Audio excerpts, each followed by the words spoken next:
Bueno, muy bien. Bueno, cuéntenme, chicos, ¿cómo les ha ido?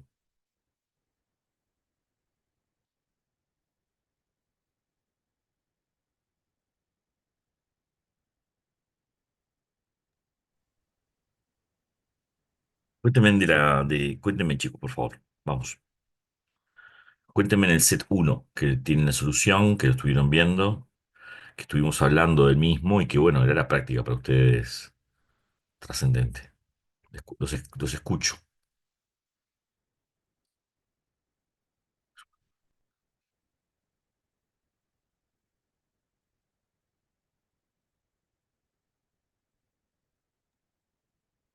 Yo la entregué, pero no la comparé sinceramente. No, no la estuve viendo. Vi que mandaste ahí dos correos, pero Sí, no porque lo vi. van de distintas cosas en realidad en su momento Y que un teórico, ¿no? Y la corrección del práctico. sí, sí, sí, sí. O sea, yo lo que subí, miren, chicos, acá está.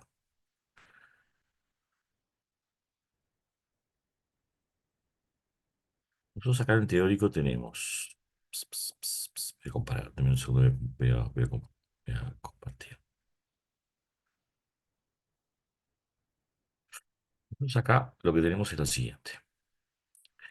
Nosotros tenemos esto que estamos viendo que del lado teórico, que es lo que estamos armando. La práctica uno que fue la que hablamos en el 21 de marzo.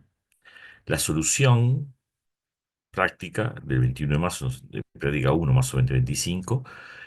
Después sí que la moví además, porque había un tema que yo quería mejorarlo y lo mejoré en la solución práctica. Y los sitios de entrega, que el sitio de entrega del set uno de la práctica uno que había sido en definitiva, y el sitio de entrega del set uno que en realidad estaba cerrado. Por eso es que me extrañó que pudieras entregarlo ahora cuando decías, porque estaba cerrado. Yo lo que hice fue el viernes pasado, entre semanales, subí el set de solución. Y lo que les dije es, bueno, tengamos que, tomemos, comparemos la solución, revisen, o sea, comparemos, no, estudiemos la solución, porque prácticamente ninguno había logrado pasar determinado nivel de la solución. Por eso preguntaba. O sea, tú estuviste la noche, Alfonsina. Sí, pero yo no estuve la clase pasada.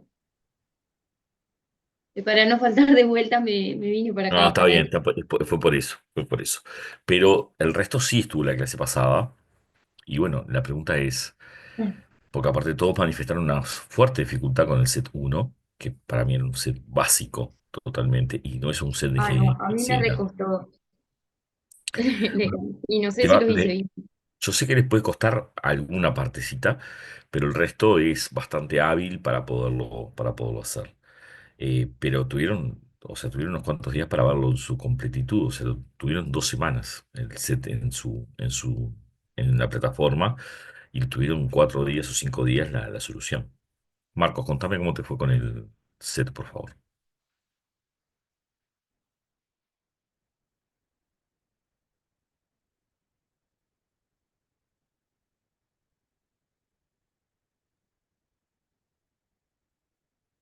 Lucas,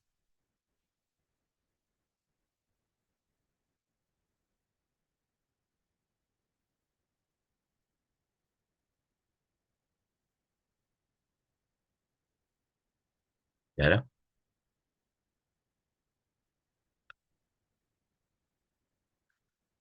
chicos, si no están en clase, no sé.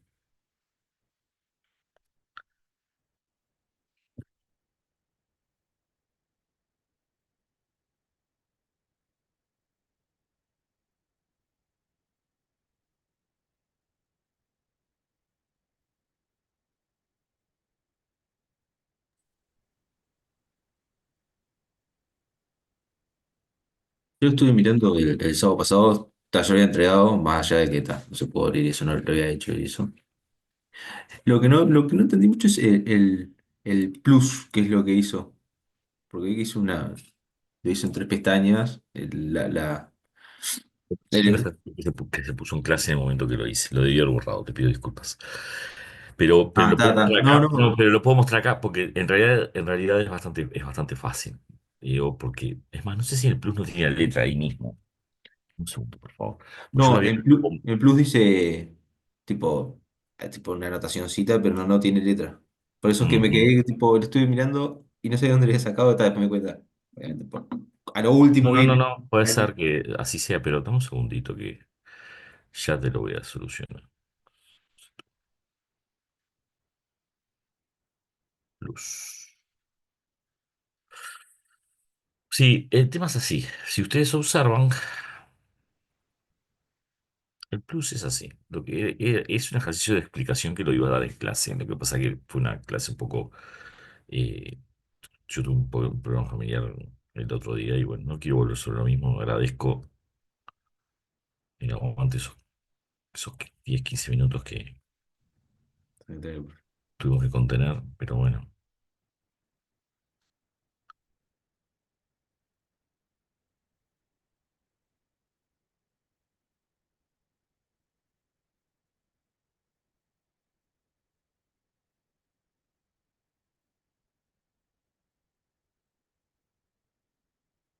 La solución del set uno, que es esta, donde tenemos la parte uno.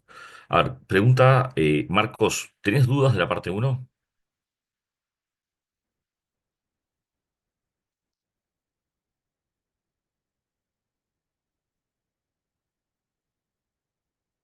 Marcos, Lucas. No, yo no, profe, no tuve ninguna duda. Lucas, no te escuché y no te veo tampoco. No, después mirando bien la solución, me queda un poco más claro cómo se hacía. Ah, pero poneme la cámara, por favor, entonces. Bien. Habíamos hablado que no tenía que pedir esto. Yo les agradezco, digo, que si están ahí, pongan la cámara. ¿Y ahora?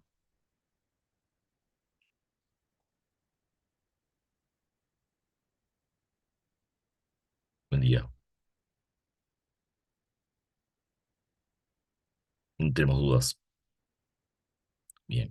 Poneme la cámara también, por favor. Eso te lo agradezco. El plus es esto. Está la letra acá, en realidad. Era para dar acá el tema de la nota en UI. ¿Cuál es la diferencia de una nota en pesos de una nota en UI? Básicamente, la nota en pesos o en dólares en UI es que tienen un factor de conversión. O sea, en realidad la UI es un derivado. Si ustedes lo observan, ¿de qué? Del precio. Su precio deriva directamente del precio de qué. Es un derivado lineal. Hablemos correctamente, además. Deriva del precio subyacente. ¿Cuál es el subyacente? La tasa de inflación. O sea, el precio de la UI deriva del precio del subyacente, que es la tasa de inflación. Si la tasa de inflación aumenta, el precio de la UI aumenta. Si la tasa de inflación disminuye, el precio de la UI disminuye. Bueno, bien, hasta ahí estamos todos de acuerdo, digo, en definitiva, y lo que trataba de hacer era eso, o sea, nos parábamos y hacíamos un ejercicio en el cual lo hacíamos en clase, y esa era la idea, en donde poníamos el 1 de marzo del 2019 teníamos un precio de 101,25, un cupón del 2,5 anual, o sea, 1,25, que era la tasa de un bono cualquiera que estaba en aquel momento vigente. Es una tasa bastante coincidente con, y para calcular de alguna manera el flujo, digo, de ver cómo funciona el valor presente. Es eso, básicamente es eso. No tenía ninguna otra cosa que un aspecto simplemente eh, pedagógico del step by step de ver cómo cuando en Excel calculás el valor presente, en el Excel calculás además poder, lo que estás haciendo es esto, o sea, es viendo, ¿sí? Cómo mes a mes, si ustedes observan, acá está basado semestralmente, ¿sí? Y acá está tirado ¿qué? Mensualmente. ¿Por qué es esto, chicos? Esto es porque si ustedes observaban en el set anterior, cuando había que desfasar el plazo, había manera de hacerlo con la fórmula que habíamos aplicado, ¿sí?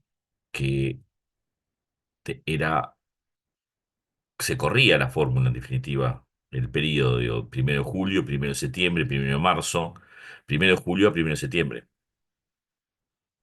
Acá había que hacer una pequeña modificación, porque acá es 1,25, pero acá no era 1,25 lo que tenías que considerar, porque teníamos un precio sucio, porque teníamos accrued interest o intereses corridos. Eso es lo que quería preguntar.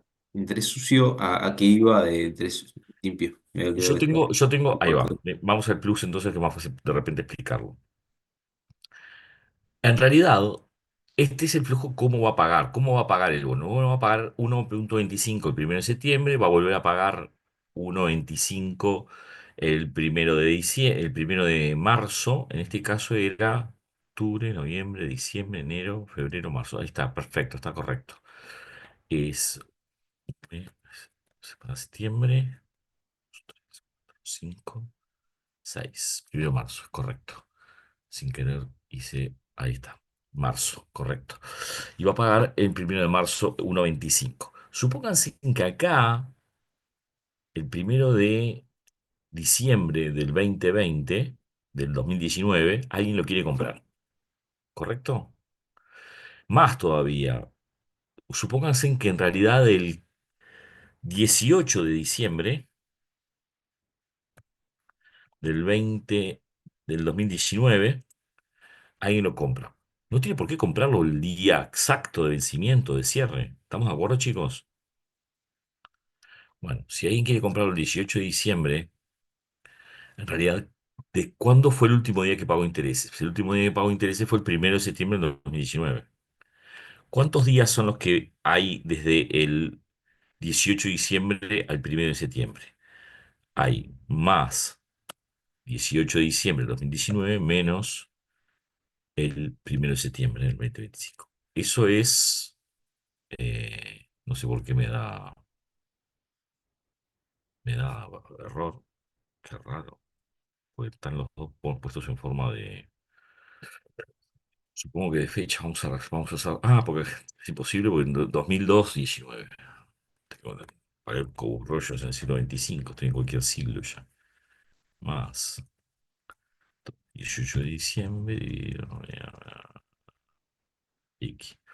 Estamos hablando de que en días son algo así como 108 días. ¿Cuándo va a pagar? Va a pagar a los 180 días, ¿verdad, chicos? Bueno, entonces, ¿cuánto va a pagar a los 180 días? El 1,25. Exacto. Si en los 180 días va a pagar el 1,25. En los 108 días, en realidad no se hace así, ¿no? Se hace directamente la cuenta del dividido, pero en realidad es esto, la mecánica de lo que se está haciendo es esto. Dividido 180. 0,75. ¿Qué significa? Que 0,75 del cupón lo voy a tener que pagar yo, el que compra. O sea, el comprador le va a pagar al que vende el 0,75. Entonces, supónganse que acá, en el 18 de diciembre que dijimos, ¿sí? El precio sea 90 o sea, que subió mucho la tasa de interés. 90,8. ¿Correcto? 90,8%. Entonces, ¿cuánto te van a pagar? Te van a pagar más 90,8% por el valor nominal, más el 0,75 de accrued interest. O sea que vas a pagar 91,55. El precio limpio es 90,80. Este es el clean price. O sea, básicamente lo del precio sucio sería lo que te Y más queda de 90,80 cupón. más el 0,75 es el precio con intereses corridos. Y esto son los intereses corridos. ¿Se entiende, chicos, ahora? ¿Por qué? Porque yo le adelanto los intereses corridos, y ojo con esto que es importante, yo le adelanto los intereses corridos ¿a quién? Al que vende. ¿Todos están de acuerdo con esto? ¿Sí? Bueno, si todos están de acuerdo con esto, vamos a hacer un ejercicio fantástico, que es calculen el que compró el 1 de marzo del 2019, qué retorno tuvo. Y el que compró el 1 de diciembre del 2019, qué retorno tuvo. Pero vamos a hacer lo siguiente, vamos a calcular el retorno correcto. O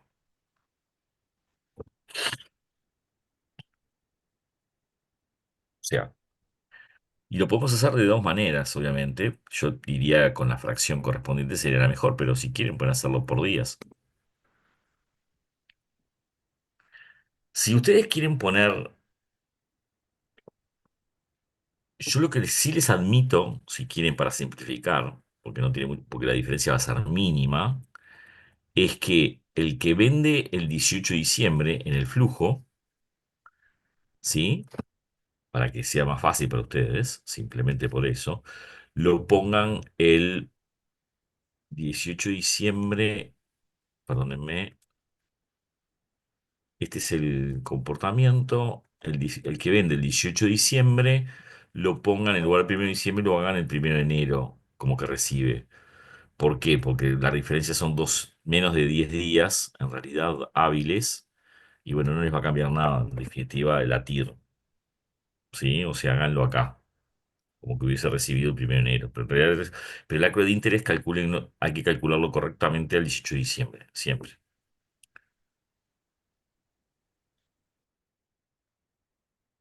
Y acá lo que hacen, si lo hicieran en términos correctos, es, en realidad, se pueden parar acá y pueden calcular, como hicieron en el ejercicio uno, el porcentaje del elevado que corresponde para obtener el ratio. Pero bueno, tan importa, son.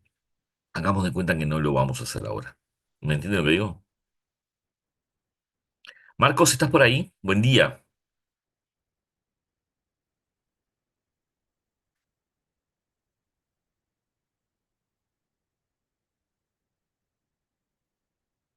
Mm, No lo estaba viendo.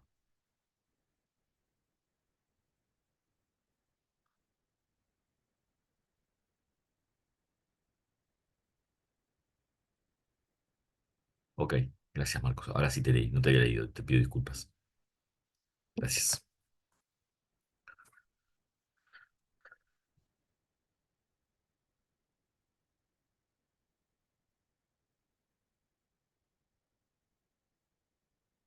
Bien.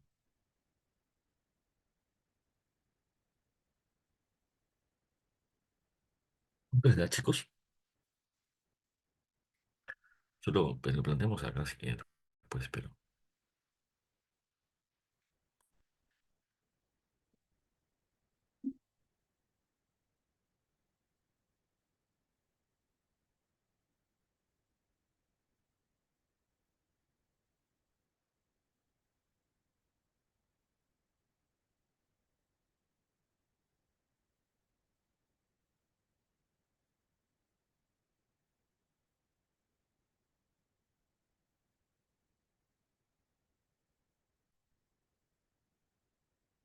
Bien, muy bien.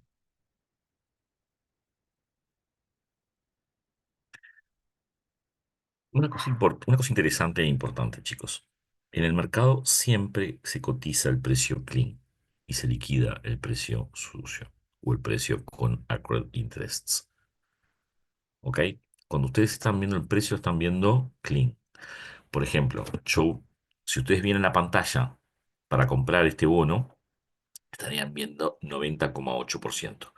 Y estarían viendo también lo que es el yield to maturity, o sea, el rendimiento al vencimiento del bono. ¿Cuánto sería el rendimiento al vencimiento del bono?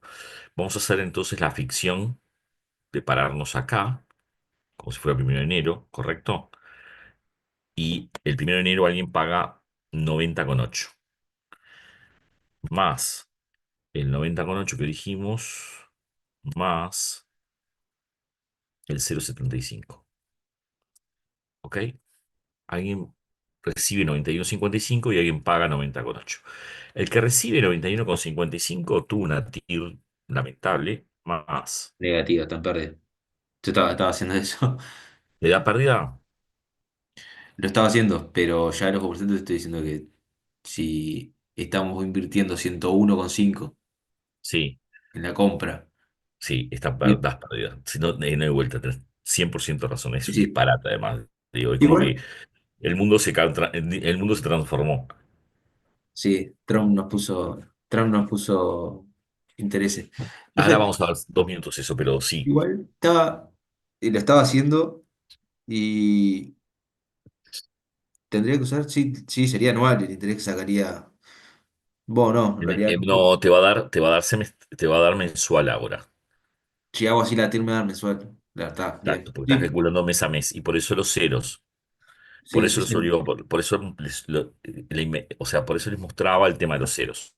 Entonces, si yo calculo la TIR acá en este punto, Le da 4 negativo, creo. -4. la TIR les va a dar algo así como Yo me comí los hago 4. esto y recibió esto, aceptar. Pero. Ah, yo le saqué los ceros. Eso supongo que va a ser la diferencia. ¿Eh? Por el plazo. Esto les da, sí, lo que pasa es que esto les da algo así como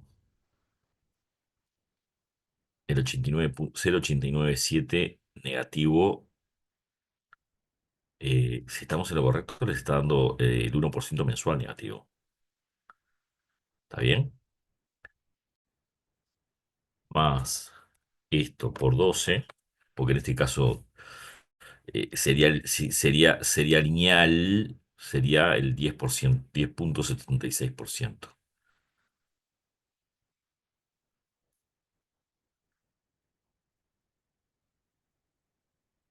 O sea, perdió un 10%.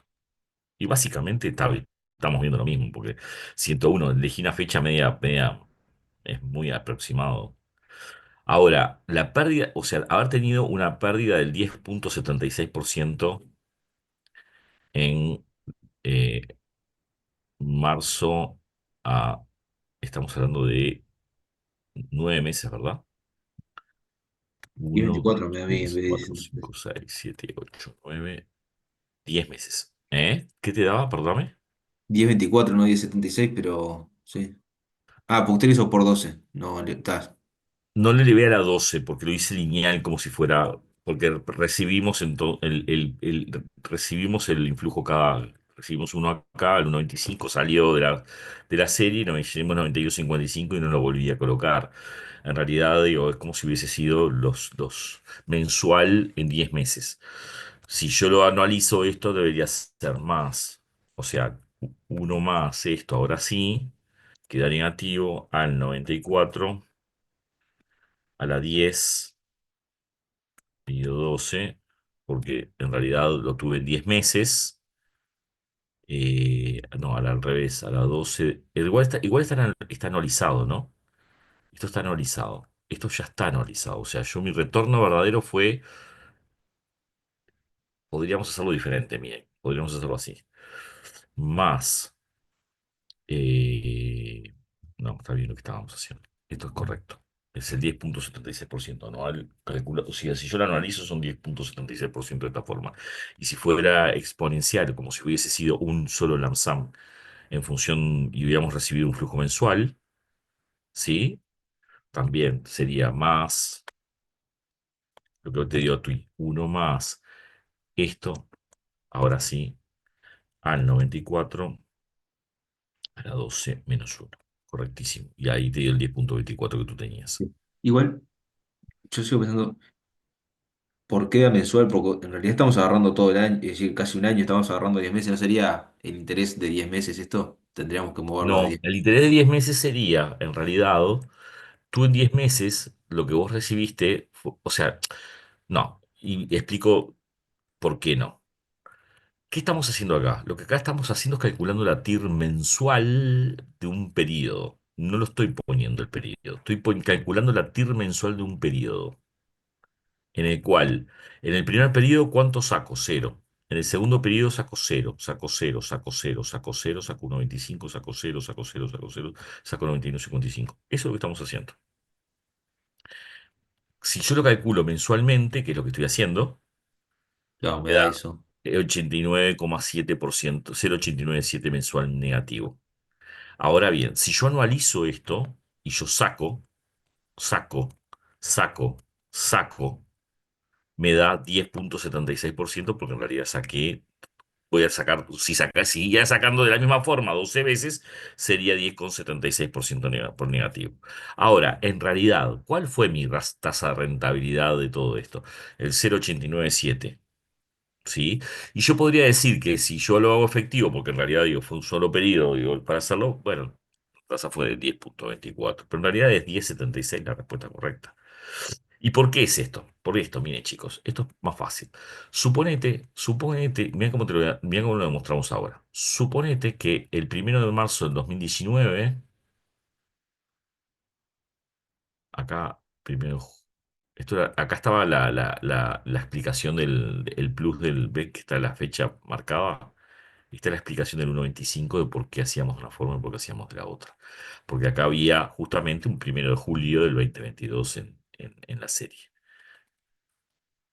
Suponemos, entonces, vamos a hacerlo más fácil. Supongamos que yo compro a 100 menos 100 y me pagan 1,25, 1,25, 1,25 durante 5 años, que es básicamente el ejercicio.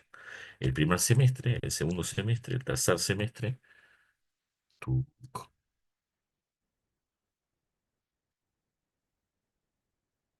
9, 10. Supónganse que no, suponete, Cristian, que no hay ninguna diferencia. Entonces, que yo me lo quedo hasta el final. 1,25, 1,25, 1,25, 1,25, 1,25. Y al final cobro 100 porque queda a la par, o sea, me lo entregan al precio nominal. El último día sabemos que vale 100. Bien, esto, chicos, es importante, ¿eh? Me entregan los 100 más el 1,25. ¿Cuánto me van a pagar? 101,25. ¿Cuánto tiene que dar la TIR de esto? Si calculamos la TIR de esto, desde acá hasta acá, ¿cuánto me Uno- va a dar? 1,25, ¿no? 1,25. Correctísimo. Correctísimo. Y en realidad el 1,25 más el 1,25 por 2 es el 2,5% anual. La tasa, el cupón es 2,5, por lo tanto, cuando yo pongo acá el 1,25, la tasa es 2,5. ¿Correcto? Ahora bien, supónganse ahora, ¿sí? Que yo recapitalizo este 1,25 en la misma tasa. O sea, lo vuelvo a invertir, ¿Qué hacer compuesto? lo vuelvo a invertir en ese momento, ¿a qué tasa? Al 1,25 hasta acá, al 1,25 hasta acá, al 1,25 hasta acá, al 1,25 hasta acá, al 1,25. ¿Cuánto me va a dar ahí? Bueno, ahí sí, la TIR sería compuesta, pero no puedo calcularla de esa forma. ¿Por qué? Porque en realidad yo saco el 1,25, por eso es el por y no el elevado. ¿Se entiende? Sí, sí, sí, sí. Ya está, yo Pero si lo está bien. hacemos en el básico, en el original, nos damos cuenta enseguida. ¿Todos entendieron esto, chicos? Bueno, ese era el objetivo del Plus, trabajarlo con ustedes, que nunca lo llegué a hacer. Lo que pasa que ¿cuál era el orden correcto, Cristian? El orden correcto era, hacíamos en la práctica uno, que era la práctica de novicios inicial, les mandaba el set uno lo hacían, veníamos con las dudas, a la clase pasaba, yo les mostraba eso, les mostraba el plus, pero en el medio no hubo matching. Entonces, la verdad es eso. Y además yo incrementé la pérdida del día viernes, del día viernes. O sea que, está, tío, todo mal, chicos, todo mal lo mío. Bueno, bien, vamos a seguir entonces.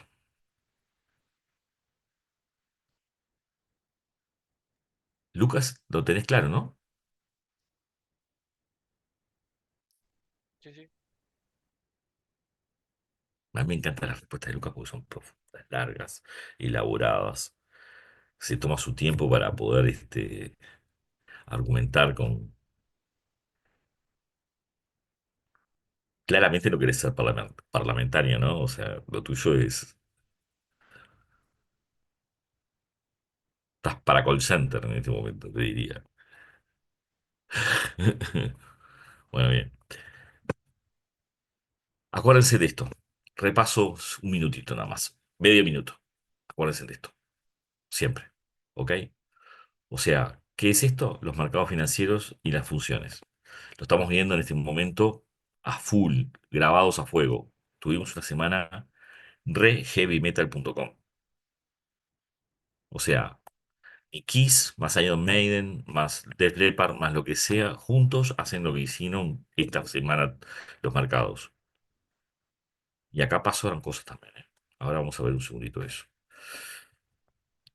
Para nosotros, siempre tipo de derecho, momento de transacción y forma de organización. Y tenemos que saber deuda y acciones, primario, secundario, subasta y OTC. Lo tienen claro, lo tienen recontraestudiado, no me preocupo por esto más. Maximización del valor. Como estamos hablando de valor, entendemos que tenemos tres decisiones: inversión, financiamiento y dividendos. Y comprendemos entonces cómo es que confluye todo el tema de valor, o sea, tasa de retorno requerido y retorno en la decisión de inversión, ¿sí? Cuánto le requiero a algo y cuánto debería reflejar esa magnitud, es tan claro como eso. La decisión de financiamiento en la optimización, donde acá nosotros no lo hablamos, pero existen básicamente teorías agresivas y de las otras. A ver, la teoría normal dice, la teoría normal, ¿cuál es? Y es importante esto, chicos. La teoría normal de esto es, lo de corto plazo lo financio con corto plazo, lo de largo plazo lo financio con largo plazo. O sea, ¿con qué financio con corto plazo? Por ejemplo, capital de trabajo. ¿Se entiende? ¿Qué financio con largo plazo? Por ejemplo, los bienes de capital o los activos fijos. Por ejemplo, ustedes, Alfonsina, si tenés que comprar una casa, ¿sí? Y tenés que financiarla.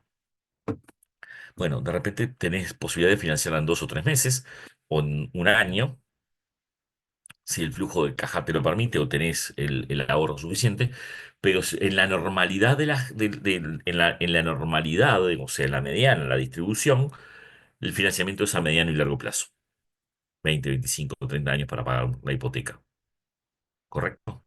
Financiamos a largo plazo. Ahora bien, la primera pregunta es, Yara, si las tasas de interés tienden a bajar, vos, estás vos tenés una deuda hipotecaria y las tasas de interés empiezan a bajar. ¿Vos querés pagar más rápido o querés pagar más lento?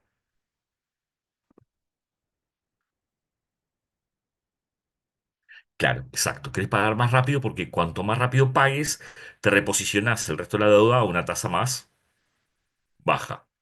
Cuando baja la tasa de interés, hacemos eso. Bien, en el corto plazo, ¿qué financiamos a corto plazo? Y las diferencias de capital de trabajo, por ejemplo, o la televisión que la pago en Carlos Gutiérrez en 3, 10, 12 o 10 o 15 cuotas. O sea, estamos hablando de corto plazo. ¿Se entiende?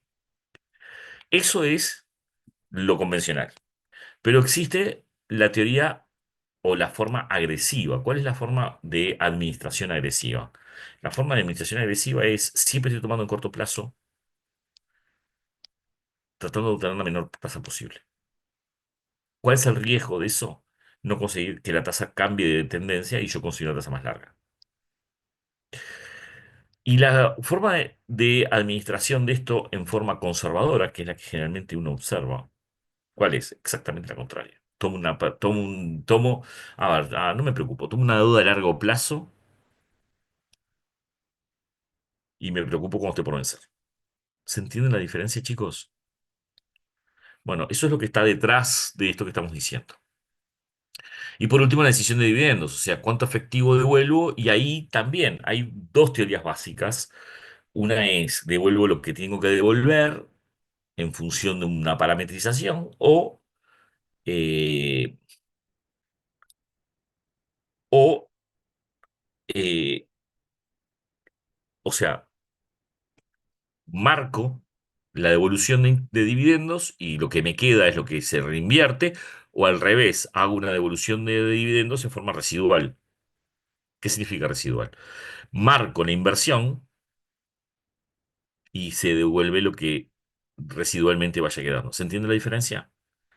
Ahora, yo voy a marcar a las tres. Voy a marcar siempre tres. Tres. Las tres políticas. Yo voy a marcar siempre las tres políticas. Tome nota porque vamos a tener un ejercicio de esto. O sea, yo voy a marcar las tres políticas. Ahora, yo no puedo usar las tres al mismo tiempo. O sea, yo puedo poner la política de financiamiento y la política de inversión y no necesariamente la política de dividendos que sea residual de las otras dos. Yo puedo marcar la política de dividendos y la política de financiamiento y entonces me va a quedar residual la política de inversión. ¿Se entiende lo que estoy diciendo? Yo puedo decir, voy a Perdón, invertir sí, el X% del total. Sí, decirlo. ¿tenés más a repetir eso? Claro, no puedo tomar las tres, obviamente, pero No, yo no puedo tomar las tres. Voy a tomar dos de tres. Entonces, yo voy a decir, por ejemplo, que la política de inversión sea del X% y hasta tantos millones, por ejemplo. Y voy a decir que la política de financiamiento mantenga una relación en deuda sobre patrimonio X, D sobre P. Ahí marco dos. Para mantener D sobre P, el patrimonio me va a condicionar a mí en el retorno, perdón, me va a condicionar a mí la política de dividendos. Me va a quedar residual la política de dividendos. De la otra forma, supónganse que el D sobre P cambia, la deuda sobre patrimonio cambia y dependiendo de los ingresos que yo tenga, voy a dejar residual el financiamiento, el D sobre P, a ver a cuánto varía. ¿Qué es lo que muchas veces observamos? El D sobre P es el residual. Por eso es que incrementa y baja el D sobre P. ¿Por qué incrementa y baja el D sobre P? Porque precisamente lo que estaría sucediendo en ese caso, ¿sí? Es que el patrimonio va a mantenerse dentro de un determinado nivel y para poder sostener la política de inversiones voy a tener que invertir más o menos, pero me lo van a tener que prestar o la voy o en más o menos dependiendo de la política de inversiones. Queda residual de la política de inversiones. A ver si lo tengo acá, dame un segundo.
Yo digo que estos últimos, el famoso set 4,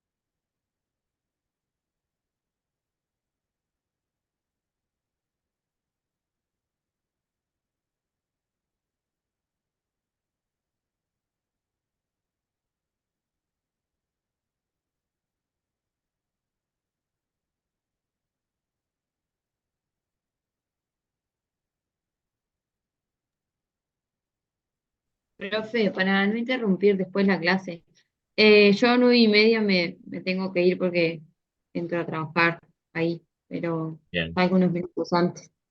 bien, bien, bien.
Juego el set 5.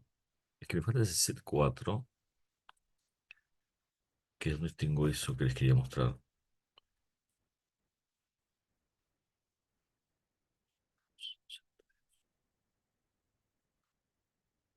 Que parezca mentira.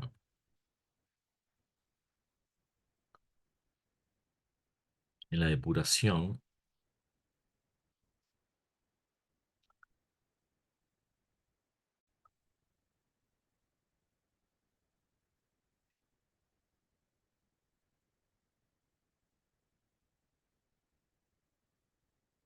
no, no lo tengo.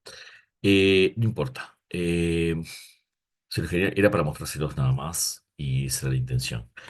Antes de que cualquiera de ustedes se vaya, yo voy a subir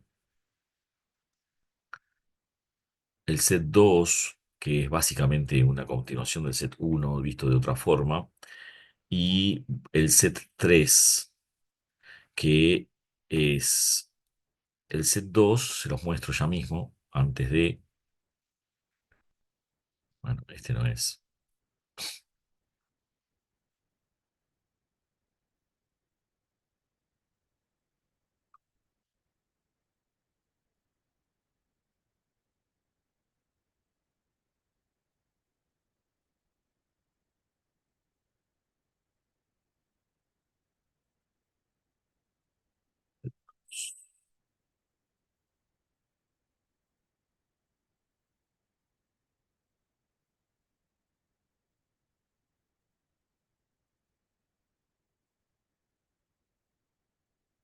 Bien.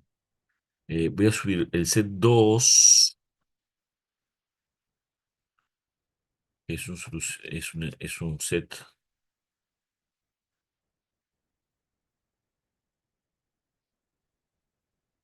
Nada que ver esta solución del set 2 con lo que tenía, con lo que tengo en el set 2 que tengo que subir.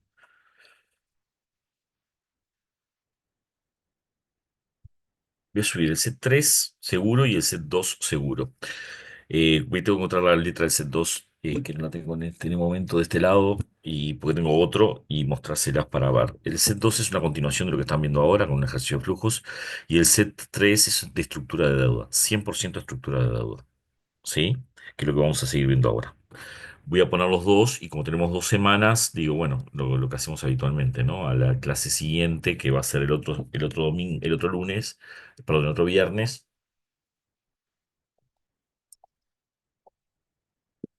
Los primeros 15 minutos, 20 minutos vemos entonces eso. No tengo para mostrarlo en este momento. Pido disculpas porque lo tengo, pero Profe, queda para el set 3 lo tenemos que entregar antes del viernes 25 entonces, ¿no? exacto. El set Ah, 2 y 3. 2 y 3. Son ejercicios muy parecidos, el 2 y el 3, o sea que así. Perdón, el 2 y el uno. Es más de lo mismo. O sea, el set 2, porque tengo dos set 2, la verdad es esta, chicos. No voy a ocultarle la realidad. Tengo un set que es práctica del uno y tengo uno que es continuación del uno. Quiero revisar cuál voy a poner para no vender verdura de uno o del otro. Los dos están basados en lo mismo. El set 3 no, el set 3 es solamente estructura de deuda, es bien diferente. Y es muy fácil porque es muy cortito además. ¿Qué tiene que ver con esto que estamos viendo acá, de las decisiones de financiamiento?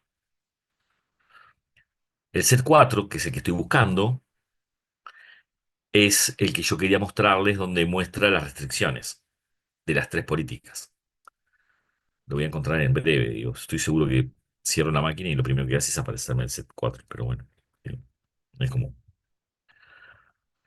es como que en Murphy existe en este momento. Bien, bueno, esto ya lo vimos entonces, lo tiene más que claro, esto ya lo vimos. Y acá, pues, ahora sí, siendo las decisiones de inversión, que es lo que estábamos hablando un poco, ¿no? O sea,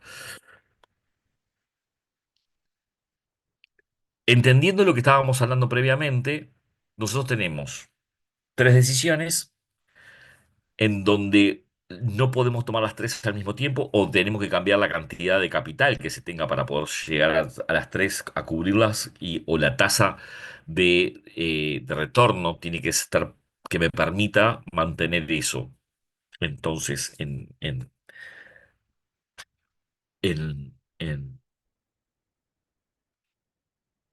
en la planificación que nosotros tengamos, en la planificación financiera que nosotros tengamos. Entonces, el tema de las decisiones de inversión. Bueno, es el proceso de inversión para poder ver si vamos a reemplazar, si hay expansión, si hay seguridad, etcétera, etcétera. Y lo que hay que hacer es, bueno, estimar los flujos de caja como hemos visto siempre y evaluar el riesgo asociado al proyecto a los efectos de poder extraordinar, a efectos de poder revisar precisamente esto, ¿no? Lo que va en el denominador. Las decisiones de inversión, entonces, ¿cuáles son las herramientas que vamos a utilizar y que ya hemos utilizado hasta el día de hoy? El Net Present Value, cuando nosotros calculamos el valor presente neto, ahora sí nos enganchamos de vuelta. La tasa interna de retorno, que es lo que utilizamos como elemento a los efectos de comprender eh, el yield y poder hablar en un término, en un lenguaje más coloquial, porque ¿qué es lo que sucede habitualmente? Digo, mucha gente habla de la TIR, es lo que hablábamos siempre en el primer curso que estuvimos juntos. ¿De qué hablamos? De la TIR. ¿Y tiene mucho sentido hablar de la TIR? Bueno, en realidad no, pero bueno, es parte de, o solo no, tengo que compararlo con algo, siempre compararlo con algo. Y por supuesto la Payback Rule. Ustedes saben que a mí la Payback Rule no me entusiasma. La Payback Rule tiene, además, como ustedes bien saben, tiene restricciones de que si por ejemplo, yo tengo un proyecto evaluado en 5 años y la payback rule me da que en el quinto año, ¿sí? Me da que en el quinto año, bueno, entonces claramente lo que tengo es un inconveniente a los efectos de calcular la payback rule porque digo, estoy descontando el 100% de lo que me está quedando del valor contable en ese momento o el valor de mercado en ese momento. Si no estuviera ese tema, probablemente no estaría dándose el retorno. ¿Se entiende lo que dije? ¿Sí? Bueno, decisiones de inversión entonces. Por ejemplo, acá hay un ejercicio de ejemplo que dice, bueno, en la inversión con una vida útil de 10 años, ventas 18.000, costos sin depreciación de 5.000, años 3 a 10, ventas 21, y una inversión B. Y se compara la tasa efectiva de impuestos y la tasa de retorno requerida, a los efectos de poder calcularlo. Y ahí tenemos este caso que ustedes están viendo acá, tiene una decisión de inversión en un conflicto entre el valor presente neto y la tasa interna de retorno. ¿Cómo se le llama a estos proyectos habitualmente, chicos?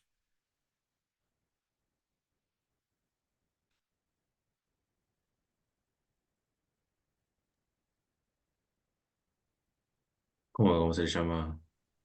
Creo que En sí. realidad, estos proyectos son excluyentes. ¿Por qué? Porque tienen una característica bastante importante que es que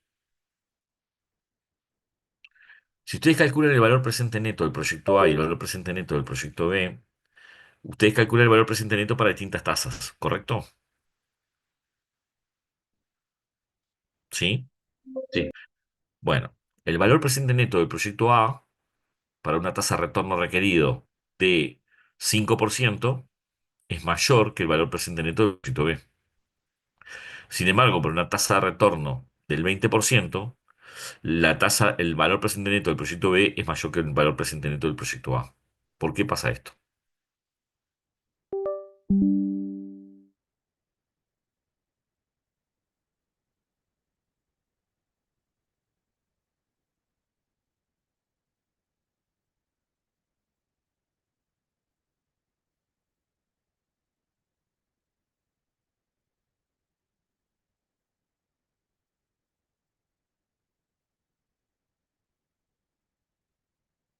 No, por lo que dice ahí, lo está explicando la PPT.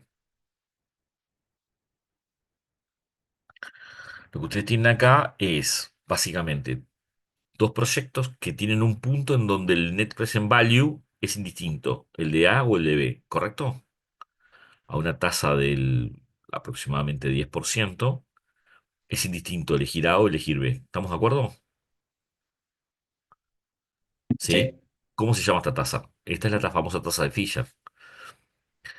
Los proyectos independientes, ambos criterios conducen a la misma decisión sobre aceptar y rechazar un proyecto.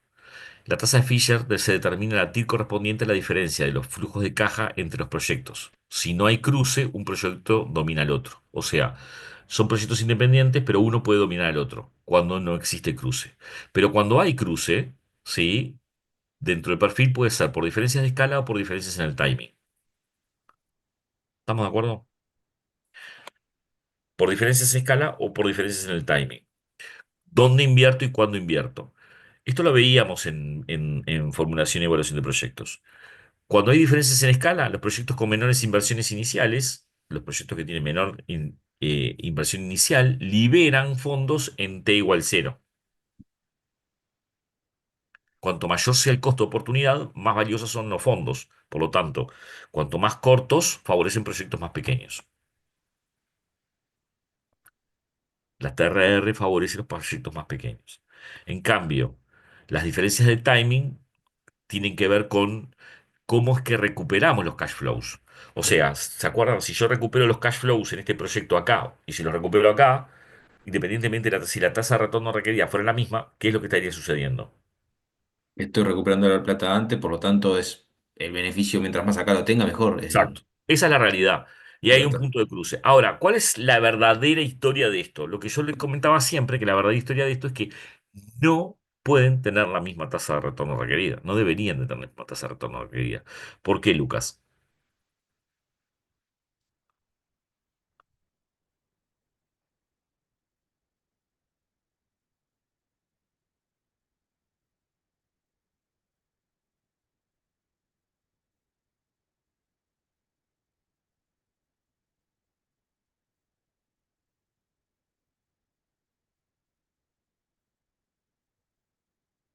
¿Cómo?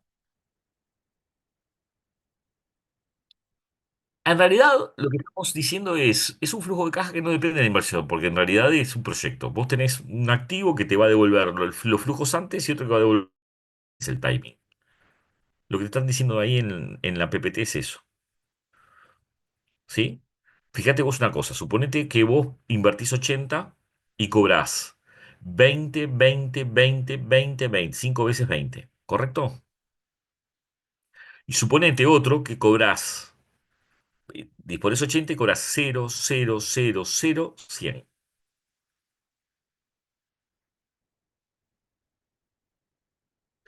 Vos vas a castigar los últimos 100, ¿sí? Como que recibís todo el final. De la otra manera estás recibiendo 20, 20, 20, estás recibiendo 80 hasta el flujo anterior. Y los 20 finales en el último. ¿Cuál tiene a igual tasa de retorno requerida? ¿Cuál tiene mayor valor presente neto para ti, Yara?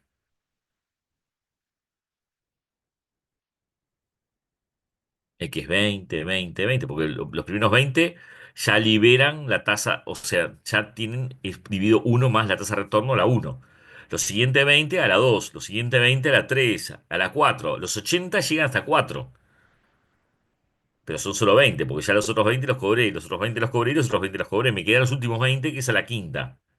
De la otra manera tenés 100 dividido uno más la tasa de retorno requerido a la quinta. ¿Cuál es mayor? El que paga 20, 20, 20, 20 que el que paga 100. ¿Correcto? Ahora, Lucas, yo te pregunto a ti.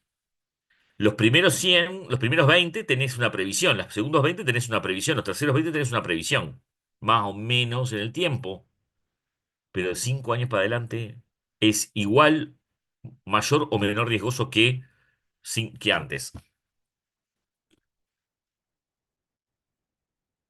A medida que va pasando el tiempo, Claro, y más riesgoso, supondría yo. correcto, es absolutamente correcto lo que estás diciendo. Bueno, entonces, trata de dialogar, de dejar de me cortás el cosito a cada rato. Dale, dialoga.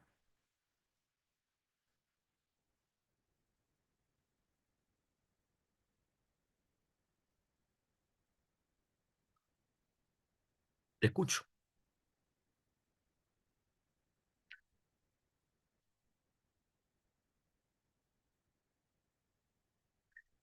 Incertidumbre y riesgo. Acuérdense de la diferencia. ¿Cuál es la diferencia, Alfonsina, entre incertidumbre y riesgo?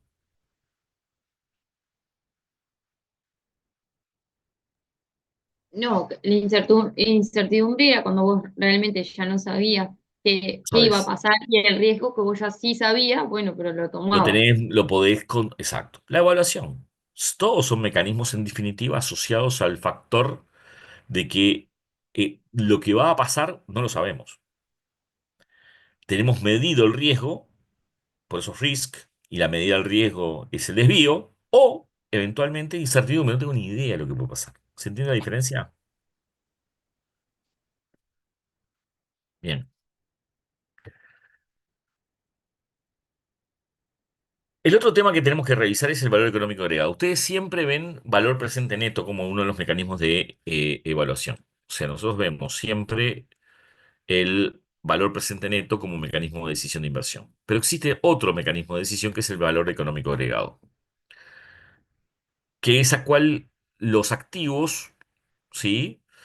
Eh, incorporan el concepto de intangibles, fundamentalmente, y el que utiliza mucho el tema del costo del capital. Básicamente nosotros lo que hacemos es, bueno, el costo promedio ponderado del capital, el WACC, el Weighted Average Cost of Capital, lo que hacemos es, eh, lo evaluamos en función de dos parámetros fundamentales. Uno es el que nosotros tenemos la capacidad de poder ver, o sea, el costo de deuda, y por el otro lado el costo de capital propio.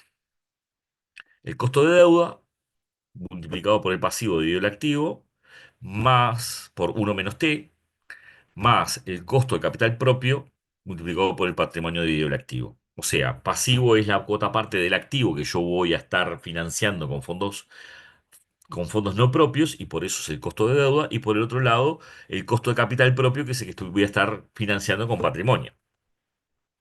La pregunta entonces es,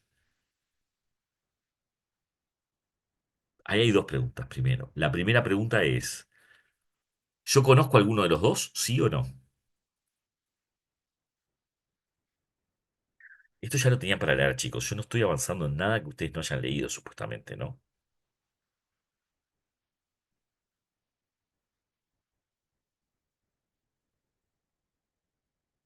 Pregunto, costo promedio ponderado del capital. CPP, CPPC o Weighted Average Cost of Capital.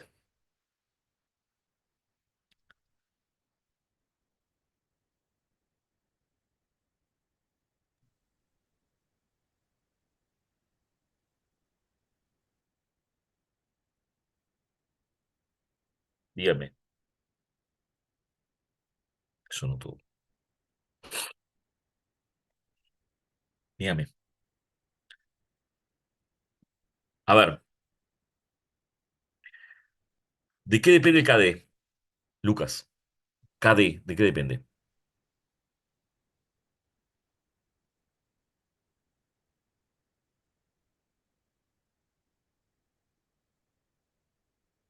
Del mercado. Lo que me preste el banco, el precio que me lo quiera Es la prestar. que te la da el mercado, el banco, el mercado de valores, el que sea. Pero el KD lo ven, ¿sí o no? Sí, Bien, ese es el primer elemento fundamental. Hay un elemento que yo estoy viendo siempre, que es el costo del mercado. Por eso, que si ustedes observan, dice por deuda, o sea, por pasivo, dividido activo.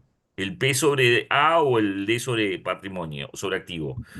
KD es el costo de deuda. ¿Es permanentemente igual? Bueno, dependiendo de las políticas de financiamiento que hablamos hace un ratito. Claramente no. En una empresa no va a ser siempre igual, pero es adaptativo en cada periodo. Eso es lo bueno del IVA, que ahora vamos a terminar de ver. Del otro lado tenemos el KC. ¿Qué es el KC? El costo de capital propio. ¿De qué depende el costo de capital propio? de lo que nosotros requeramos, parece, Bien. es ¿Y qué es decir, lo que nosotros requerimos para eso? Eso de estoy de acuerdo, ¿eh? Miren que la, no ta- tengo ninguna duda. es la TRR. ¿Y la TRR de qué depende? Ah, es la TRR de 10%, 15%, 8%. Depende de las opciones que yo tenga de inversión, es decir, en principio, al riesgo que quiero, al riesgo que acepto y, y las opciones de inversión que yo tengo. Si yo tengo opciones de invertir al 20%, no te voy a pedir un 10, te voy a pedir un 21, porque para qué quiero invertir a... Si tengo otra opción al menos riesgo con 20, y si tengo una opción con mayor riesgo a 20, capaz que te ofrezco a vos a 18. Bien, pará, pero muy bien. O sea, hay una tasa mínima de comparación. ¿Qué tasa es esa? Tu tasa libre de riesgo, Sí, ¿correcto? Pero estás bueno, hablando de un plus del mercado. ¿Qué plus del mercado? Pues si yo tengo algo que da el 20, no te voy a ofrecer, no te, no te voy a exigir el 20. O sea, si yo tengo algo que da 20, te voy a exigir por lo menos un 20. Está perfecto lo que acabas de decir. ¿Qué es eso? Es la tasa libre de riesgo tuya. ¿Estamos de acuerdo, chicos? Estamos razonando en el mismo sentido. Es la tasa libre de riesgo tuya. Ahora, del otro lado decís, bueno, pero ¿con qué lo voy a comparar? Con algo que valga. similar. No, en realidad no, similar, ¿Cómo, más. cómo que Porque tu lo... proyecto va a valer, para tenerlo como valor, si vos tenés algo que te da el 20, avisá que es lo que te da el 20. Si vos eh, tenés algo que te da el 20, sí, obvio, fue mi sueño, profe. Lo tiré. estuviste muy bien igual. Si vos tenés algo que te da el 20, ¿sí?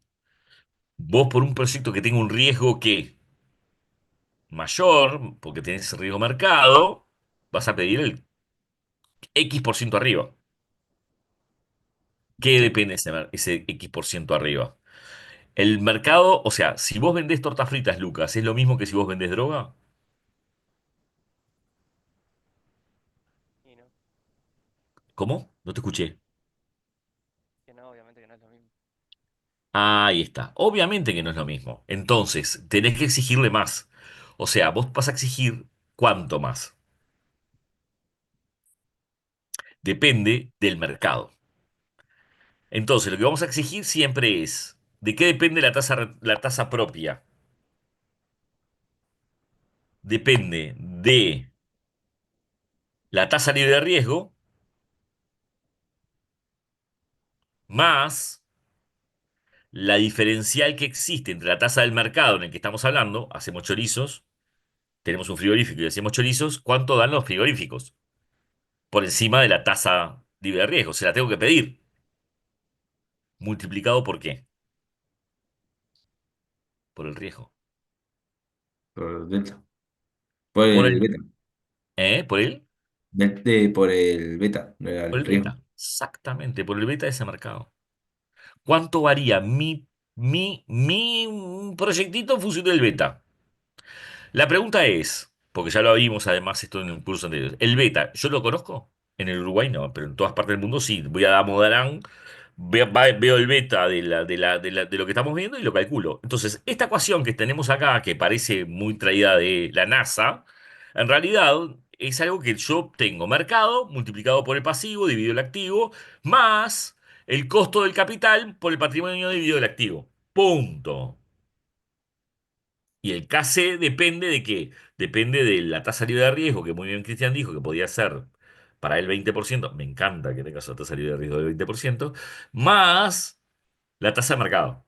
Pusiste la vara muy alta. ¿Por qué? Y a propósito, eso te demuestra de que la inversión es inversamente, o sea, depende, la función de inversión depende inversamente de la tasa, porque si vos tenés que evaluar con una tasa del 20%, obviamente es difícil que haya algo que esté por encima dentro de determinados mercados y por lo tanto la gente no invierte en el 20%.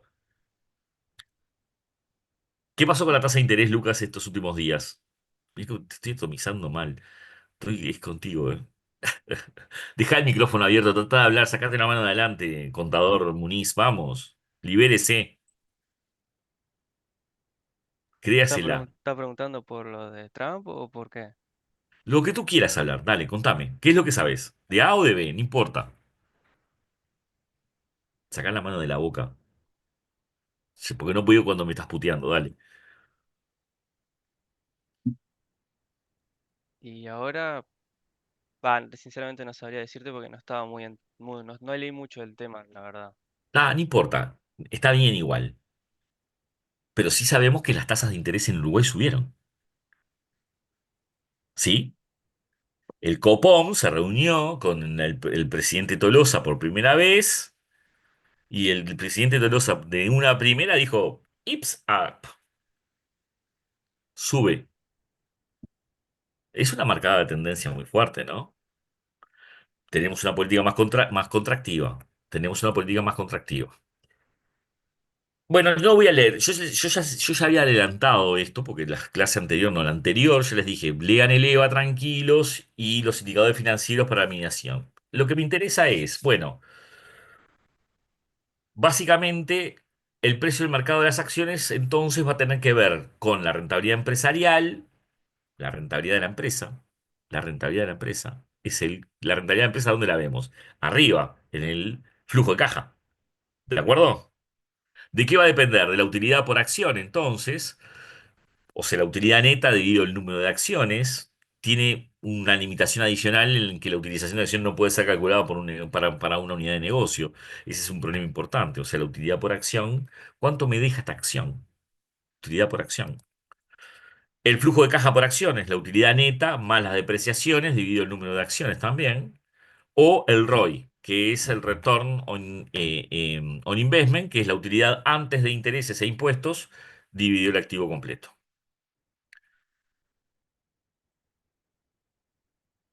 Para ustedes, dos indicadores que son fundamentales, y ya los vieron ustedes además, pero no los vieron de esta forma, ¿cómo los aplicamos? Ustedes ya calcularon el ROA, que es el EBIT dividido el activo. Y ustedes ya calcularon el ROE, que es la ganancia después de impuestos e intereses dividido el patrimonio, el flujo, está bien, el patrimonio. ¿Estamos de acuerdo? El retorno on equity. ¿Qué significa uno y qué significa el otro? Bueno, uno es cuánto me retornan, en definitiva, las utilidades, earnings before interest and taxes, ¿sí? Dividido el activo, hay una discusión bastante importante en esto, ¿no? O sea, en el EBIT y el EBITA. Existe una discusión entre el EBIT y el EBITA.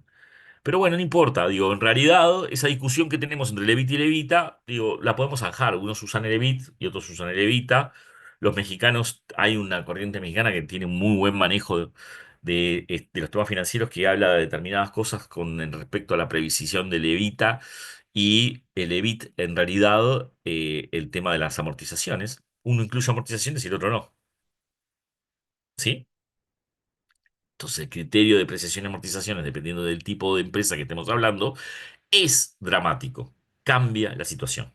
Por esa es la discusión. O sea, ¿qué quiero decirles con esto? Que la discrecionalidad de ustedes puede jugar un papel significativo. Una cosa es que yo estoy amortizando un shopping durante muchos años, donde va a tener una imposición de amortización muy fuerte, y otra cosa es que estoy amortizando en realidad en un negocio de 10 años un vehículo. No tiene valor relativo. ¿Se entiende la diferencia? Entonces, los ratios tienen limitaciones como medio para la medición de la riqueza creada por el accionista. Esa es una realidad, absolutamente. Los bancos usamos el ROE permanentemente. La verdad, usamos el ROE permanentemente y lo utilizamos como. Entonces surge el EVA como una posibilidad. Eh, Peter Drucker dice en una frase, pues lo voy a leer textualmente, dice que el EVA está basado en algo que hemos sabido por largo tiempo. Aquello que los estados financieros denominados utilidades usualmente no representan verdaderas utilidades, hasta que un negocio no genere una utilidad superior al costo de capital. ¿Qué estamos haciendo? Estamos comparando la utilidad con el costo de capital. Brash, fantástico. Chicos, acabamos de descubrir el mundo. Me encanta, Alfonsina, tu sonrisa porque significa que acabas de descubrir el mundo también y que te acabas de dar cuenta de algo que es fantástico. Bueno, sí, ese realmente, a mí me pasó cuando estaba en la academia y descubrí el EVA, dije, wow, es fantástico.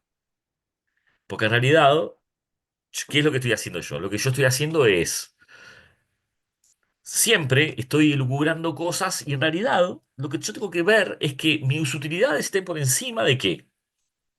Mis utilidades estén por encima de qué. Lo que De yo lo que invertí, recibe el retorno on inversor. investment, por el Claro. capital, ¿sí? Menos el costo del capital. ¿Y qué es el ROI? El retorno sobre la inversión del capital. El retorno sobre la inversión en capital completa. Y ahí vamos a poder ver el EBIT o el EBITA, y ahí tenemos justamente distintos temas. Y ahí tenemos el costo de capital y el capital empleado. No voy a entrar en esto, chicos. Es letra que ustedes ya la leyeron, estoy seguro. Y como sé que no la leyeron, léanla. ¿Ok? Léanla. Tómense en el trabajo de. Porque aparte digo, este es un resumen que yo hice de algo que está largo. Y como sabía que lo largo no lo iban a leer, hice un resumen de lo que es importante. El EVA, valor agregado económico, busca ser una medida de performance de una empresa con la cual se pone manifiesto si está crea o destruye valor. El EVA sirve mucho para empresas que tienen mucho peso, además, por ejemplo, también de intangibles.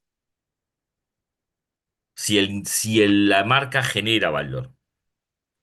Bueno, es una medida de rendimiento residual que, partiendo de beneficios operativos netos, después de impuestos o antes de impuestos, en esa discusión, resta de ellos el costo del capital de las distintas fuentes de financiamiento. Ahora bien, ventajas, mejor conocimiento de las unidades estratégicas de negocio, porque podemos hacerlo individualmente, cuánto invertimos en esa unidad y cuánto nos retorna esa unidad. ¿Se entiende esto? Lucas, ¿lo entendimos? Bien, por lo menos me hace que sí, porque y en realidad tenemos un conocimiento del mercado, sobre el mercado, y además porque la tasa de retorno de cada cuota parte de mercado no es la misma. ¿Es lo mismo para mí invertir en el mercado de las fintechs? Yo tengo un negocio de muchas cosas y es lo mismo el retorno que me tiene que dar la tarjeta por el capital que le estoy incluyendo que lo que me tiene que dar la diferencial entre activos y pasivos por lo que estoy desarrollando. No debería de ser lo mismo, ¿no? Bueno, si no es lo mismo, entonces yo puedo empezar a jugar eventualmente con cada una de las unidades para sacar precisamente un EVA, ¿sí? Para saber si el costo empleado, el costo del capital es superior efectivamente, o sea, si el tasa de retorno de esa unidad es superior a eso. El EVA se usa mucho, mucho, mucho en los procesos asociados a esto. Y por supuesto los rediseños internos porque lo puedo evaluar. Acá hay un ejemplo de Coca-Cola, sacado el libro, digo, la evolución del valor agregado económico eh, en distintos periodos, el beneficio económico y el precio de las acciones, además, cómo se refleja bastante bien. eh, y por lo cual hay una evidencia empírica, no por Coca-Cola, sino por una multiplicidad de empresas, de que justamente el EVA, sí, sería un indicador de performance que mejor refleja el valor de mercado de la firma.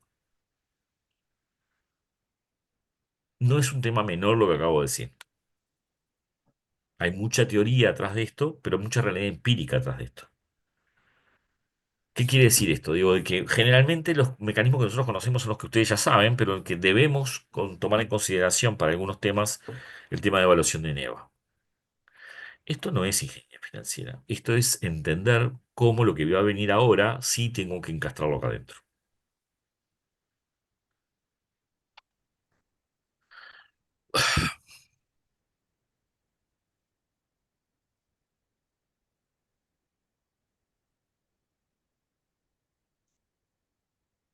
Es un ejercicio que tiene el activo, el pasivo y el paso a paso. Identificar capital invertido en la empresa, el costo promedio ponderado del capital y el cálculo de entonces de la utilidad antes de impuestos o después de impuestos, según sea la corriente que estemos utilizando y cuánto es que efectivamente nos genera. Entonces, nosotros tenemos el ROI, el Return on Investments, tenemos el costo promedio ponderado de capital, el ROI menos el costo promedio de capital, o sea, el diferencial que tenemos. ¿Cuánto es el capital invertido en el 2005 y cuánto es el capital invertido en el 2004? Y por lo tanto tenemos el EVA, o sea, el ROI menos el costo promedio ponderado de los fondos, el ROI, el 11,97 menos el costo promedio ponderado de los fondos, que nos da un 4,59 y un 4,76, que multiplicado por el capital invertido en la unidad, en la empresa, en lo que ustedes quieran, ¿sí? Bueno, nos va a devolver un EVA. El incremento del valor económico añadido es del 2,19% en el 2005 al 2004. Vean el ejercicio, por favor, en detalle y hacemos preguntas en la clase que viene, dentro de 2 semanas. ¿Qué sigue entonces? Bueno, los ratios financieros de medición de valor no son lo suficientemente apropiados para medir la rentabilidad del capital debido a que solo son cocientes entre diferentes. Ese es el problema que tenemos a veces. Entonces, bueno, el EVA evalúa la empresa sin situaciones contables, pero la normativa contable tiene o afecta de alguna manera, en algunos casos, el resultado que tengamos. ¿Qué es lo que hacemos para evitar esto? Lo que hacemos para evitar esto muchas veces es generar nuestros propios criterios, lo que yo les decía, la discusión, dependiendo de qué tipo de proyecto, qué es lo que efectivamente vamos a imputar a cada cosa más allá de la normativa contable. La normativa contable hace que el valor añadido sea X, pero el valor añadido en ceteris paribus eso, en función de nuestros valores, bueno, puede ser diferente. Está bastante demostrado también que las empresas que hacen esto machean mejor también el valor con lo que es el valor de mercado. Bueno, cuando el ROI es mayor que el costo promedio ponderado de capital, se genera valor y se destruye valor cuando es negativo. O sea, ROI y costo promedio ponderado. ROI y costo promedio ponderado. Cuando hablamos de decisiones de financiamiento, cuando hablamos de decisiones de financiamiento, acabamos de salir de las decisiones de inversión. Tuvimos 3 años y medio, casi 4 ahora, en el tema de las decisiones de inversión. Es bueno que salgamos de las decisiones de inversión de una vez por todas. Cuando hablamos del costo promedio ponderado del capital, lo que estamos buscando es maximizar el valor. Entonces, nosotros entendemos, decimos, creemos que la estructura óptima de financiamiento va a maximizar ese valor de la firma.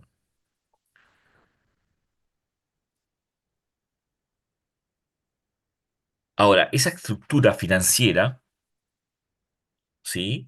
Depende de alguna manera o va a impactar la decisión de financiamiento, que yo ya les adelanté hace unos minutos, bueno, en la primera parte de la clase yo les adelantaba que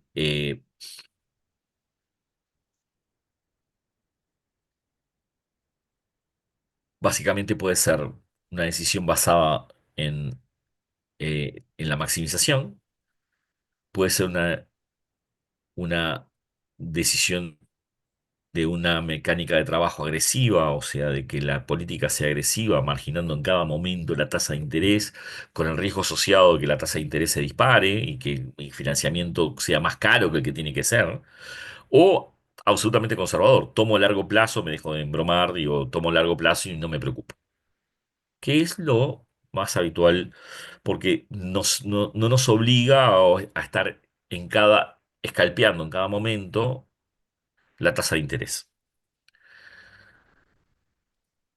Lo que buscamos entonces es responder siempre las mismas preguntas, ¿no? O sea, deuda dividido fondos propios, dividido largo, menos, en corto plazo, largo plazo, moneda nacional, moneda extranjera, dividendos, reinversión de utilidades. Fíjense las preguntas que estamos haciendo, ¿no? O sea, corto y largo, fueron las que explicamos hace un ratito. Deuda, fondos propios, de alguna manera es la relación que yo puedo imponer. Yo me puedo imponer por riesgo una relación de deuda, o sea, yo lo que les decía es, por política puedo tener una relación D sobre P, deuda sobre patrimonio, X, y no mayor a X. ¿Puedo hacerlo? Sí, puedo hacerlo. De hecho, los bancos lo hacemos. El D sobre P está acotado a un determinado valor, X. ¿Se entiende? Es una restricción. Corto y largo tiene que ver con mercado, moneda nacional, moneda extranjera, tiene que ver con mercado, y en Uruguay es trascendente y muy, muy, muy, muy evolucionado. Ayer hacíamos una analogía, les decía, bueno, con un compañero de ustedes de otra clase, no, en realidad es de otra carrera. Yo les decía,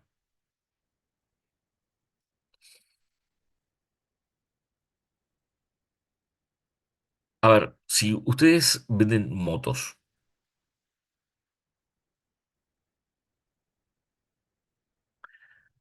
ustedes es una empresa que vende motos y financian la venta de motos, ¿en qué moneda financian?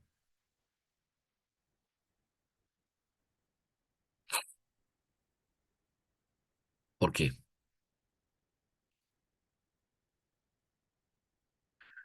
Porque el precio está en dólares. Correcto. Eliminás un factor de riesgo que es el cual la conversión. ¿Es óptimo? No, no es. O sea, no es. ¿Por qué no es óptimo? Porque seguramente tu tasa de retorno en función de la depreciación o la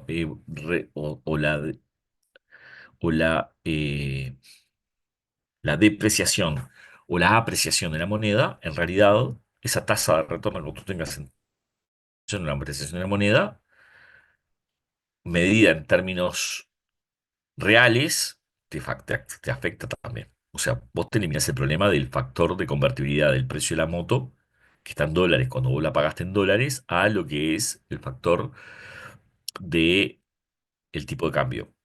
Sin embargo, en realidad en la tasa real no tenés el problema.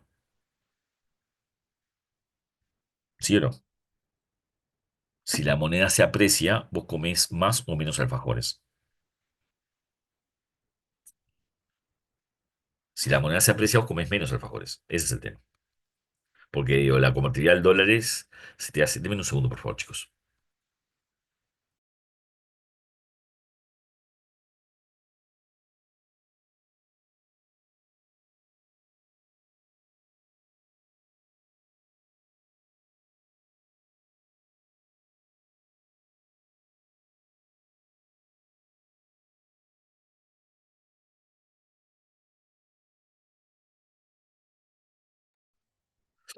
Bien, lo que les decía entonces. Eh, Depende de lo que yo esté comparando. O sea, cuál sea lo que yo estoy buscando como parámetro. ¿Estamos de acuerdo? ¿Te quedó claro y ahora digo lo que dije? O sea, si vos vivís en pesos en la República Oriental del Uruguay, tu tasa real la podés medir solo en pesos, porque hay una tasa de inflación. Si la moneda, en lugar de depreciarse, la uruguaya, que es la que estamos hablando, en lugar de depreciarse, o sea, de valer más dólares, vale igual o menos, y la tasa de inflación es mayor que la tasa que vos estás cobrando por el retorno, sos boleta. ¿Cómo se cubren? Y bueno, como pagas una tasa en dólares, en realidad el mercado es inteligente en eso.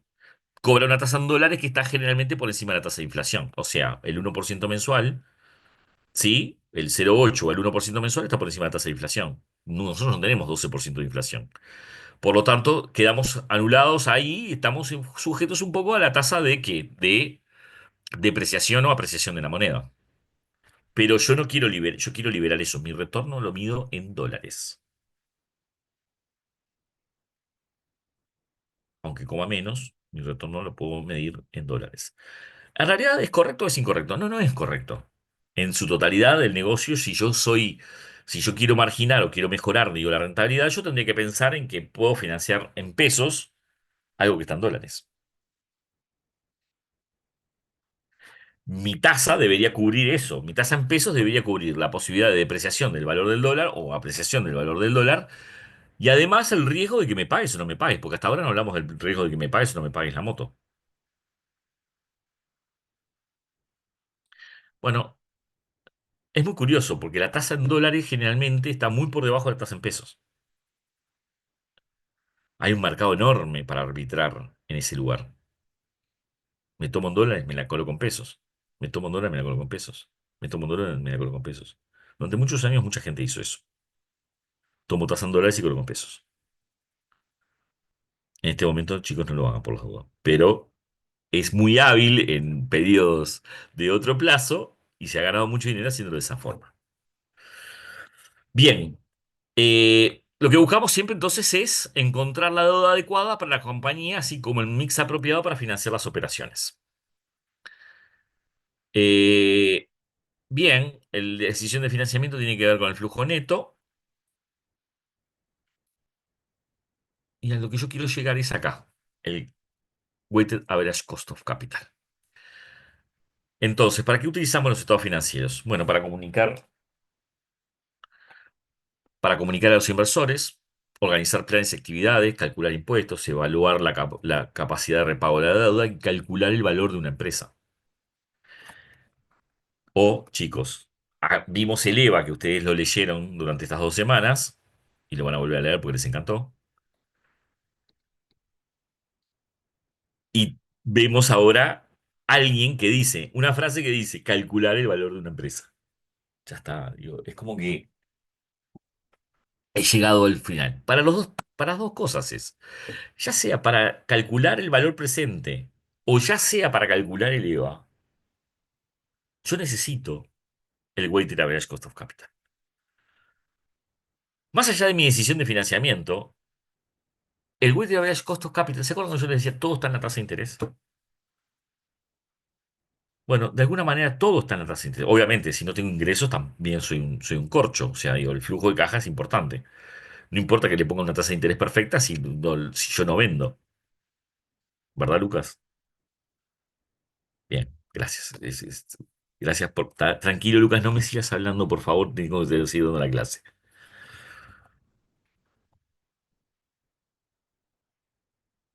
Cuando hablamos de la tasa de descuento, o sea, ¿cuáles son las incógnitas? Bueno, nuevamente, el flujo de fondos es proyectado, ¿sí? Y del otro lado, ¿qué tengo? La tasa de descuento. Ahora, la tasa de descuento que voy a utilizar, ¿de qué depende entonces? Si la empresa es de capital abierto o cerrado, ¿qué significa capital abierto o cerrado? Que está abierta al mercado, o sea, hay acciones o hay deuda emitida, ¿sí? O no hay. Me financio solo con banco, me financio solo con privados, me financio solo con el Colchón Bank, me financio solo con papá, me financio solo con lo que sea. Si las acciones de la compañía son líquidas o ilíquidas, también, o sea, la capacidad de reconversión de las acciones, digo, no es un tema menor. Yo lo viví en carne propia eso, hace unos, o sea, unos añitos atrás, cuando estaba en el kinder. Y bueno, ¿y cómo se financia la firma, no? O sea, los capitales son nacionales o participan en inversores extranjeros, y ahí empiezan todo lo que tiene que ver además con la conversión de las monedas. Algo que viene para ustedes para la segunda mitad del curso, que es justamente la ingeniería, que tengo que meter acá de los swaps. O sea, ¿qué sentido tiene que yo diga ingeniería financiera de verdad si no sabemos para qué la tenemos que aplicar? Todos estos conocimientos ustedes los tienen. Y lo saben muy bien además. Pero en la aplicación, ¿dónde impactan? Es lo que tratamos de repasar en esta primera parte de este curso. ¿Se entiende ahora? Entonces, ¿cuál es la fórmula del WACC para calcularlo? Y bueno, básicamente la que nos contó Lucas hace un ratito, que era fantástica, que era el costo del fondo propio multiplicado por justamente el equity dividido el equity más la deuda, o sea, cuál es la parte de equity y deuda o digo, que podemos tomar, más el costo de la deuda, el costo financiero de la deuda, por uno menos t, que es t, la tasa impositiva. ¿Y por qué el uno menos t? Porque la tasa de interés es una pérdida y por lo tanto es la que nosotros le ponemos siempre la devolución fiscal. ¿Se acuerdan cuando hacíamos en formulación y evaluación de proyectos apreciación? O sea, nosotros le sacábamos taxes. ¿Se acuerdan que había una línea que era taxes? Que después se lo devolvíamos al flujo de fondos, la amortización, poníamos la parte de inversiones y al final teníamos el flujo del proyecto, el flujo operativo y el flujo del proyecto. Ahora van a hacer algo de vuelta de eso. Entonces, bueno, nada,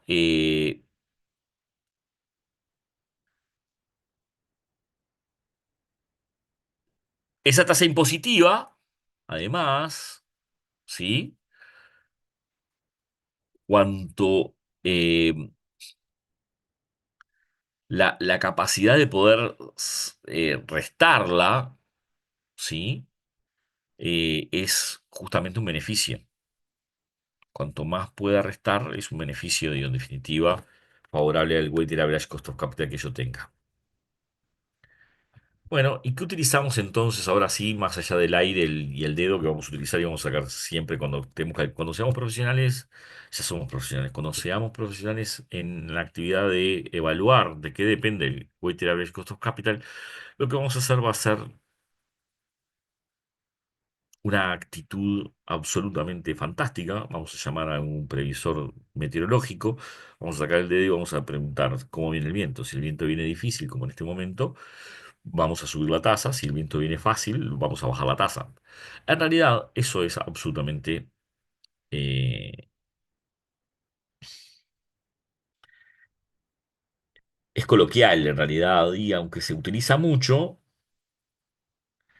si yo tengo que ser profesional en esto, y cuando se evalúan empresas de determinado porte tenemos que hacerlo, lo que tenemos que utilizar es el Capital Asset Pricing Model, o sea, el CAPM. ¿Y qué es lo que estamos calculando acá? Y bueno, acá estamos calculando con lo que Cristian decía. ¿Qué tenemos acá? El RF, la tasa libre de riesgo del 20% de Cristian. Todavía no sé, Cristian, no entiendo tasa del 20% libre de riesgo, pero es la tasa libre de riesgo de Cristian. Más justamente la expectativa, la esperanza de retorno al mercado, porque es una esperanza de retorno al mercado, la esperanza, lo esperado de retorno al mercado, menos esa tasa de libre de riesgo multiplicado por el beta que muy bien decía. ¿Qué es eso? El CAPM, y el CAPM ¿qué devuelve entonces? ¿Sí? Un precio, ¿sí? De algún activo o una cartera de financiamiento en función de mercado. Acá dice que la tasa de riesgo está asociada a la rentabilidad de un bono emitido por el Banco Central, o sea, una nota de tesorería en pesos o en UI, en el caso nuestro, los valores emitidos por el Bundesbank en el caso de Europa. Hay un problema enorme en este momento. Y la rentabilidad esperada del mercado requiere un modelo predictivo, sin lugar a dudas, un modelo predictivo que esté asociado, o la tasa de retorno del mercado que alguien calcula todas las tasas de carnicerías. ¿Cuánto dejan las carnicerías? Si las carnicerías fueran públicas, las carnicerías no son públicas, son privadas, y por lo tanto no sabemos cuánto deja una carnicería. ¿Se entiende? Bueno, a mí me pasó con las estaciones de servicio, exactamente igual. Bueno, ¿cuánto deja? Bueno, yo sé cuánto me deja un litro de gasoil, sé cuánto me deja un litro de naftas y sé cuánto es la cantidad de empleados que necesito para poder vender un litro, pero yo no sé cuántos litros voy a vender. ¿Sí? Y bueno, y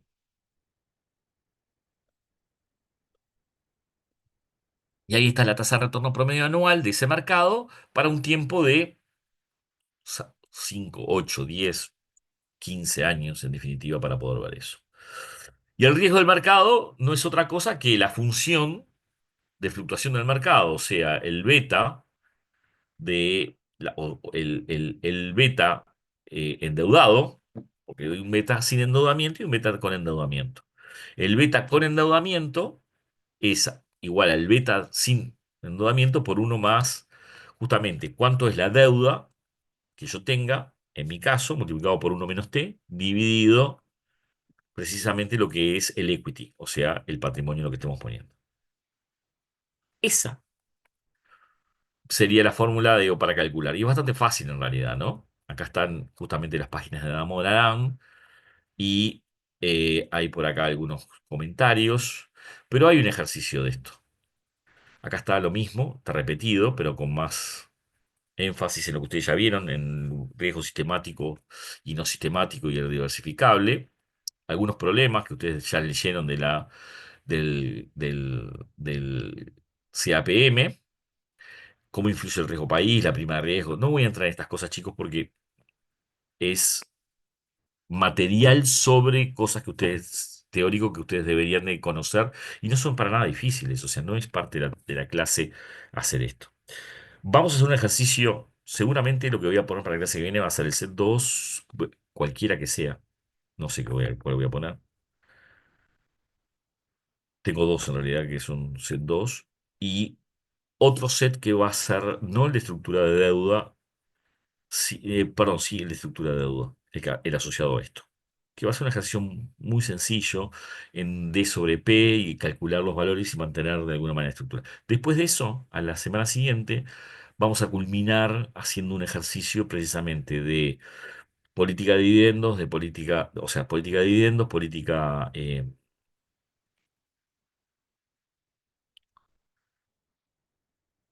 vamos a hacer, o sea, de la política de vivienda, la política de financiamiento y la política, y la política de inversión, financiamiento y no es inversión, inversión, financiamiento y dividendos, y cómo va a ser el ejercicio, bueno, vamos a dejar una residual siempre para ver cómo nos da. Es un sumar y restar, sumar y restar, sumar y restar, no va a tener ninguna ciencia, de repente lo hacemos juntos cuando nos encuentre, que es el set 4. Chicos, que tengan buen descanso, los voy a ver dentro de 2 semanas. Lucas, por favor. eh, Tratar de contener la verborragia extraordinaria que tenés para estar todo el tiempo manifestándote, pero lean, en serio, fuera de joda, digo, más allá de todo esto, lo que estamos escondiendo es que no estamos leyendo nada. Y tenemos una vez por semana y yo avanzo sobre lo que ustedes lean, no sobre lo que yo les cuente en esto, porque aparte si no hacemos el ejercicio es medio complicado. Eh, no va a tener un alto grado de dificultad nada lo que van a ver para estas 2 semanas, realmente no lo van a tener, pero mi idea es que a partir de la semana que viene no. La otra tampoco, porque vamos a revisar lo que estamos haciendo. La otra semana vamos a empezar con derivados. Entonces necesitamos tener un piso firme para poder hacerlo. ¿Está? Bien, Comprender por qué es que las cosas las vamos encastrando como moneditas adentro de cada cosa. ¿Está? bien. Chicos, placer total. Éxitos muchos. Eh, estamos en una recontra ahora. Que estemos muy bien. No, luego, profe, buena semana. Buenas semana, chicos, que estén muy bien.